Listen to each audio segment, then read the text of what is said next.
Un sonido. Primero apenas perceptible. Luego más fuerte. Más cercano. Durante 4.000 millones de años, la vida en este planeta ha librado una guerra sin cuartel. Una guerra donde las reglas eran simples: matar o morir. En cada era, cada periodo, cada millón de años, hubo un campeón. Un ser tan letal, tan perfecto para destruir, que el resto del mundo vivía con un solo objetivo: no cruzarse con él. Hoy vamos a conocer a 10 de esos campeones. Uno por cada gran era de la historia de la Tierra. Y al final, elegiremos al más peligroso de todos. Pero antes de empezar, necesito que sepas algo. Uno de estos animales convivió con tus ancestros directos. Y probablemente los cazó. Quédate hasta el final para descubrir cuál. Bienvenidos a Bestiario Extinto. Hoy hacemos un viaje a través del tiempo. Desde las aguas del Cámbrico, hace 520 millones de años, hasta las estepas heladas del Pleistoceno, apenas hace 10.000 años. Vamos a recorrer 10 periodos geológicos. 10 mundos completamente diferentes. Y en cada uno, encontraremos al depredador que dominaba todo lo que tocaba. Estos no son los animales más grandes. No son los más famosos. Son los más peligrosos. Los más letales para su época. Aquellos ante los que todo lo demás simplemente huía. ¿Estás listo? Porque el primero lleva 520 millones de años esperando. El mundo en el Cámbrico no se parece en nada a lo que conocemos hoy. No hay tierra firme habitada. No hay plantas en los continentes. No hay insectos. No hay peces con mandíbulas. Solo hay océanos. Y en esos océanos, algo que nunca antes había existido: la violencia.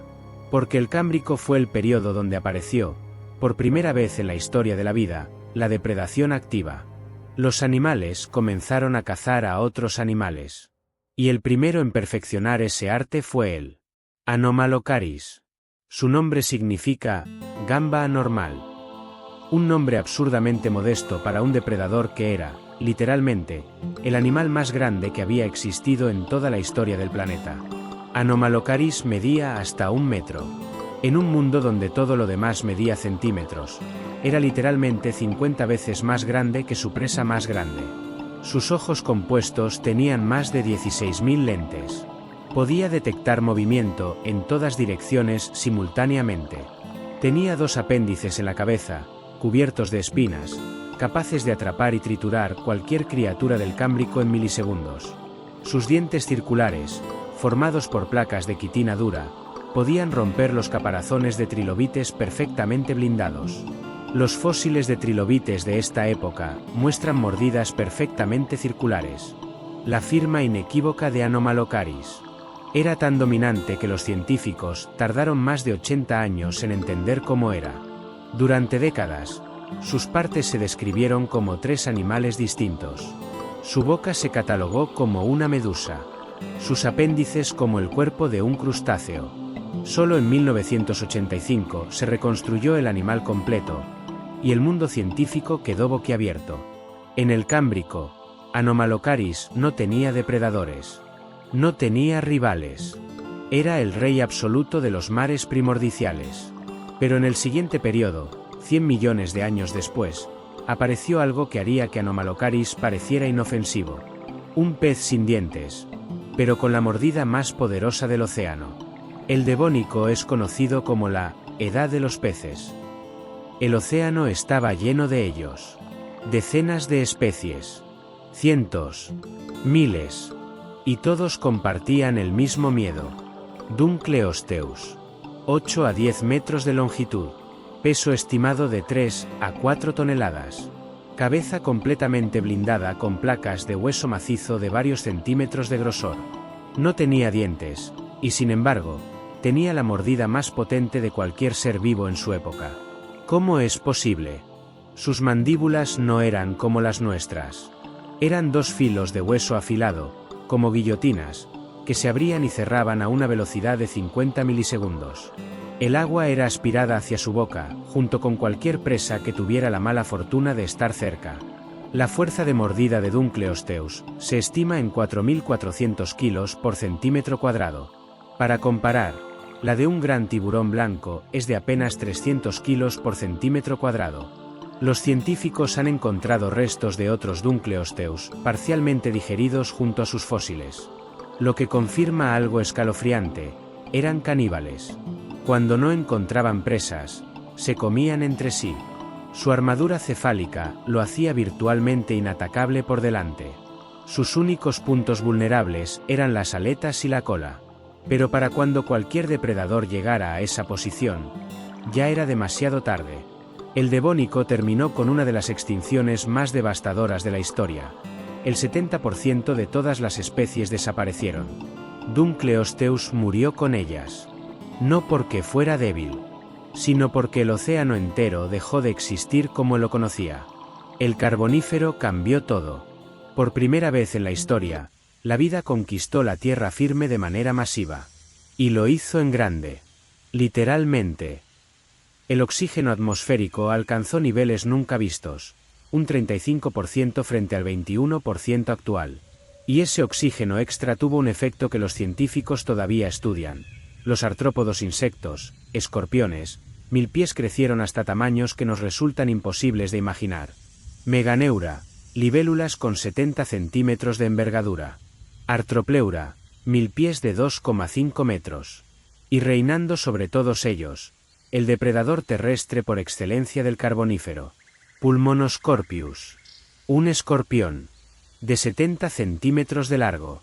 Con pinzas capaces de sujetar y paralizar presas del tamaño de lagartos primitivos. Con un aguijón cuyo veneno, según las reconstrucciones bioquímicas, era comparativamente más potente que el de cualquier escorpión actual.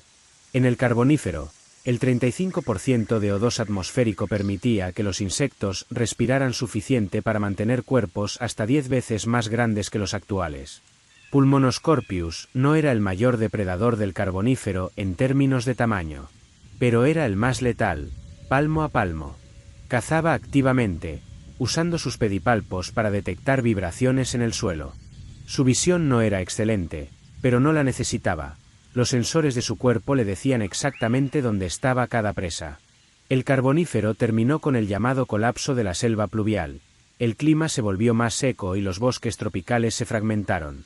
Los gigantes que dependían de ese ecosistema desaparecieron con él. Pero lo que vino después del Carbonífero fue aún más oscuro. El Pérmico albergó al depredador que estuvo más cerca de dominar el camino hacia los mamíferos, y fue casi borrado de la historia por la extinción más masiva que ha vivido la Tierra. El Pérmico es el periodo menos conocido de la historia de la Tierra. Y también el más trágico. Porque terminó con el Gran Morir, la extinción más catastrófica en toda la historia de la vida. El 96% de las especies marinas y el 70% de las terrestres desaparecieron en menos de 100.000 años. Pero antes de ese apocalipsis, el Pérmico tenía su propio terror. Un animal que nos importa más de lo que parece, porque Inostrancevia era un terápsido, un protomamífero. En otras palabras, nuestro pariente. Inostrancevia medía hasta 3,5 metros. Tenía 4 patas sólidas debajo del cuerpo, postura erguida, y caninos superiores de 12 centímetros que sobresalían de su boca como dagas. Era el Smilodon del Pérmico, pero 220 millones de años anterior. Inostrancevia tenía el cerebro proporcionalmente más grande que cualquier otro reptil de su época, lo que sugiere comportamientos de caza coordinados y posiblemente caza en grupo. Lo que hace especial a Inostrancevia no es solo su tamaño o sus colmillos. Es lo que representaba. Era el eslabón más avanzado de un linaje que, sobreviviendo de alguna manera al Gran Morir, eventualmente daría origen a los mamíferos. A nosotros. Cuando la extinción del Pérmico llegó volcanes siberianos que liberaron CO2 durante miles de años, acidificando los océanos y elevando temperaturas globales, Inostrancevia desapareció. Pero sus primos más pequeños, más resistentes, sobrevivieron en las grietas del mundo que quedó. Y de esos sobrevivientes, eventualmente surgió todo lo que somos. El Triásico era un mundo joven. Un mundo que se estaba rehaciendo a sí mismo después de la catástrofe del Gran Morir. Los primeros dinosaurios aparecieron en este periodo, y eran pequeños, tímidos, asustados. ¿Por qué? Porque los dinosaurios no dominaban el Triásico. El Triásico pertenecía a los arcosaurios. Y en concreto, al más letal de todos ellos. Postosuchus. Un reptil de 5 a 6 metros de longitud, 300 kilos de peso, con una cabeza enorme de dientes serrados, postura semierecta y una velocidad de ataque devastadora para su tamaño. No era un dinosaurio. Era algo anterior. Algo que casi impidió que los dinosaurios llegaran a dominar el mundo. Postosuchus tenía dientes con bordes serrados similares a los de T-Rex, permitiéndole cortar carne con una eficiencia brutal. Sus dientes se reemplazaban continuamente durante toda su vida. Durante millones de años, Postosuchus y sus parientes los rauisuquidos fueron los grandes depredadores terrestres. Los dinosaurios, mientras tanto, sobrevivían en los márgenes, pequeños, ágiles, evitando el encuentro. Pero el Triásico también terminó en extinción. Una serie de erupciones volcánicas masivas, las que formaron el Atlántico Norte, acabaron con la mayoría de los rauisuquidos. El escenario quedó libre. Y los dinosaurios se hicieron con todo. Y cuando los dinosaurios tomaron el control, lo hicieron de una manera que nadie podría haber predicho. Porque el Jurásico no tuvo un rey, tuvo un asesino en serie. Un depredador tan eficiente que se convirtió en uno de los esqueletos más montados en museos del mundo. Y probablemente no es el que estás pensando. Todo el mundo piensa en el tiranosaurio cuando piensa en dinosaurios depredadores. Pero el Jurásico no tenía T-Rex. El Jurásico tenía algo diferente. Algo que los científicos consideran, en muchos aspectos, más letal. Allosaurus fragilis. 12 metros de longitud. 2,5 toneladas. Brazos cortos pero con 3 garras afiladas. Una mordida modesta en fuerza, pero única en estrategia. Allosaurus no mordía como otros depredadores.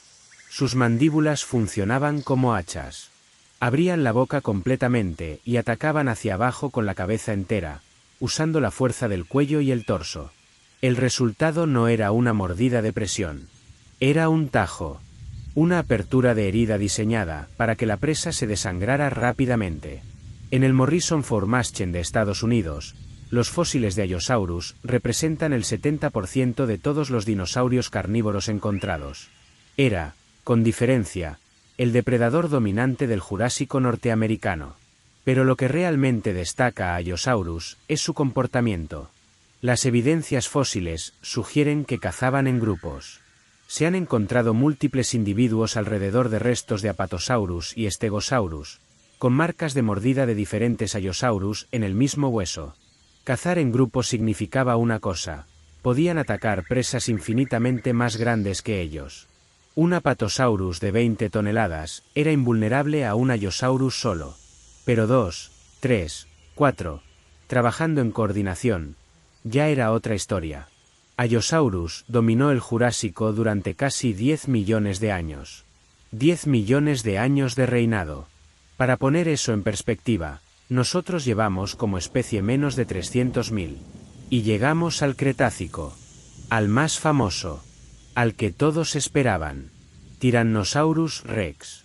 No necesita presentación. 12 metros de longitud. 8 a 10 toneladas. La mordida más poderosa de cualquier animal terrestre que haya pisado este planeta. 35.000 a 57.000 newton de fuerza. Capaz de triturar hueso sólido como si fuera arcilla seca. Pero aquí viene algo que la mayoría de los documentales no te cuentan. Algo que cambia completamente la forma de ver al T-Rex. Porque durante décadas, creímos que el T-Rex era el depredador supremo del Cretácico. Pero los últimos descubrimientos paleontológicos han revelado algo que nadie esperaba. El T-Rex no era el cazador más peligroso de su ecosistema. Había algo más. ¿Quién cazaba al T-Rex? La respuesta son 2 palabras. El tiempo. Y los jóvenes. Los estudios de 2023 y 2024 sobre el comportamiento del T-Rex han revelado que los juveniles de 2 a 4 toneladas, ágiles, rápidos eran en realidad depredadores más activos que los adultos. Los adultos, masivos e imponentes, probablemente dependían en gran medida del carroñeo. Y había otro depredador en el Cretácico que los científicos creen que rivalizaba con el T-Rex en su propio ecosistema. Dakotaraptor. Un dromeosaurido de 5 a 6 metros. Ágil. Con garras de hoz de 24 centímetros. Y, crucialmente, probablemente emplumado. El Dakotaraptor vivía en el mismo ecosistema que el T-Rex, en el mismo periodo, y evidencias recientes sugieren que podría haber cazado presas de tamaño medio con una eficiencia que el T-Rex no podía igualar. Un estudio de 2020 estimó que en el ecosistema de Hell Creek, donde vivía T-Rex, existían aproximadamente 2.500 individuos adultos en toda Norteamérica en cualquier momento dado. Una densidad de población asombrosamente baja para un superdepredador. El T-Rex era el terror de su ecosistema. Pero no era el único. Y eso lo hace aún más fascinante. Vivía en un mundo donde incluso él tenía que ser cuidadoso. Y cuando el asteroide de Chicxulub impactó hace 66 millones de años, borró al T-Rex, y abrió el camino para algo completamente diferente. La extinción del Cretácico no solo mató a los dinosaurios. Liberó el océano. Los mosasaurios, los plesiosaurios, los reptiles marinos que habían dominado los mares durante 100 millones de años, desaparecieron todos. El océano quedó vacío de grandes depredadores. Y la naturaleza aborrece el vacío. Lo que llenó ese vacío fue algo inesperado. Los mamíferos volvieron al mar. Y en menos de 15 millones de años de evolución, produjeron uno de los depredadores más brutales que los océanos hayan conocido. Basilosaurus. Su nombre significa lagarto rey. Un nombre erróneo, no era un reptil. Era una ballena primitiva. Una ballena de 18 metros de longitud, con un cuerpo serpenteante como el de una anguila gigante, y dientes que combinaban función de atrape y trituración, los delanteros alargados y afilados para sujetar presas, los traseros triangulares y serrados para cortar. Los fósiles de Basilosaurus encontrados en Egipto incluyen restos de una hembra con crías pequeñas en su interior, confirmando que eran vivíparos. También se han encontrado restos de ballenas más pequeñas Dorudon con marcas de mordida de Basilosaurus. Cazaban a sus propios parientes. Pero el Paleógeno cedió paso al Neógeno. Y en el Neógeno, algo creció en el océano que haría que Basilosaurus pareciera un pez pequeño. El animal que has estado esperando. El que rompe todos los récords. No vamos a fingir que esto es una sorpresa. El Megalodon. El tiburón más grande que ha existido. El depredador marino definitivo. 18 a 20 metros de longitud en los individuos más grandes. 50 a 100 toneladas de peso. Dientes triangulares de hasta 19 centímetros, con bordes cerrados perfectos. Y la fuerza de mordida más devastadora de cualquier animal que haya existido, entre 108.000 y 182.000 newtons. Para ponerlo en contexto, el gran tiburón blanco tiene una mordida de 18.000 newtons. El cocodrilo saltwater más grande, de 35.000. El T-Rex tenía 57.000. El megalodon multiplicaba a eso por 3 o 4. Un megalodon adulto necesitaba aproximadamente 98.000 kilocalorías al día para sobrevivir. El equivalente a comer un cetáceo pequeño cada semana. El megalodon no cazaba peces. Cazaba ballenas. Los fósiles de ballenas del Mioceno muestran marcas de mordida del megalodon en los huesos de las aletas, la estrategia de inmovilizar primero antes de atacar los órganos vitales. Y sobrevivió durante 20 millones de años. 20 millones de años de dominio absoluto. Hasta que el clima cambió. Las temperaturas oceánicas cayeron. Las presas de agua cálida disminuyeron. Y el megalodon, especialista en aguas templadas y cálidas, no pudo adaptarse. Se extinguió hace aproximadamente 3,6 millones de años. Mucho antes de que apareciera el primer Homo sapiens. Y llegamos al último periodo. Al más reciente. Al más cercano a nosotros. Y al que tiene el vínculo más inquietante con la historia humana. El Pleistoceno es la edad del hielo. Un mundo de mamuts, rinocerontes lanudos, osos de las cavernas, y manadas de bisontes que cubrían los continentes. Y reinando sobre todo eso, el felino más perfecto que la evolución ha producido jamás. Smilodon populator. El tigre dientes de sable sudamericano. No era el mayor de los felinos prehistóricos, ese título va para el Nandong Tiger o el Panthera atrox, pero era el más armado. Sus caninos superiores medían hasta 28 centímetros. Y su cuerpo, de 250 a 400 kilos, era pura masa muscular. El Smilodon tenía una musculatura del cuello y hombros un 40% más densa que la de un león moderno. No usaba los colmillos para morder con fuerza, los usaba para clavar con la fuerza de su cuello entero, como una daga. La técnica de caza del Smilodon era única. No perseguía, emboscaba, se acercaba sigilosamente, usaba su masa corporal para derribar a la presa, y luego clavaba los colmillos en el cuello o el vientre con un movimiento rápido y preciso. La presa moría desangrada en segundos. Y aquí viene el vínculo con los humanos. Homo sapiens llegó a América hace aproximadamente 15.000 años. El Smilodon se extinguió hace 10.000 años. Durante 5.000 años, compartimos continente con él. Los yacimientos arqueológicos de La Brea, en California, muestran algo fascinante: fósiles de Smilodon junto a herramientas de piedra humanas. Probablemente competíamos por las mismas presas. Probablemente nos cruzamos en la misma noche. ¿Nos cazaron? Posiblemente. Las evidencias no son concluyentes, pero los Smilodon oportunistas no dudarían en atacar a primates medianos que cazaban en grupos pequeños. Sobrevivimos. Ellos no. Nuestra adaptabilidad, nuestras herramientas, nuestro fuego y nuestra caza masiva de sus presas probablemente contribuyeron a su extinción. 10 eras. 10 campeones. Pero la pregunta que nos hicimos al principio sigue en pie: ¿cuál es el más peligroso de todos? No podemos compararlos directamente. Vivieron en mundos completamente diferentes. Sus presas, sus ecosistemas, sus desafíos eran distintos. Pero sí podemos analizar algo clave: el impacto que tuvieron en su entorno, la proporción de su dominio. Y bajo ese criterio, hay un candidato que destaca sobre todos los demás. No es el megalodon, que dependía de condiciones oceánicas específicas. No es el T-Rex, cuya densidad poblacional era asombrosamente baja. No es el Allosaurus, eficiente pero limitado geográficamente. El candidato más peligroso, el depredador que más completamente dominó su mundo, es Anomalocaris. Sí, el del Cámbrico. El primero de nuestra lista. ¿Por qué? Porque Anomalocaris no solo era el depredador apex de su ecosistema. Era el único depredador de cualquier tamaño significativo. En el Cámbrico, no había competencia. No había jerarquía. Había él. Y había todo lo demás. Su dominio era tan absoluto que los paleontólogos creen que su aparición cambió la dirección de la evolución. Obligó a sus presas a desarrollar conchas, caparazones, espinas. La carrera armamentista entre depredador y presa comenzó con Anomalocaris. Sin Anomalocaris, quizás no hay trilobites blindados. Sin trilobites blindados, quizás no hay presión evolutiva hacia esqueletos más complejos. Sin esa presión, quizás no hay vertebrados. Quizás no hay dinosaurios. Quizás no hay mamíferos. Quizás no hay nosotros. Y ya que hablamos de nosotros, ¿sabes cuál es el depredador más letal que ha existido en toda la historia de la Tierra? No está en esta lista.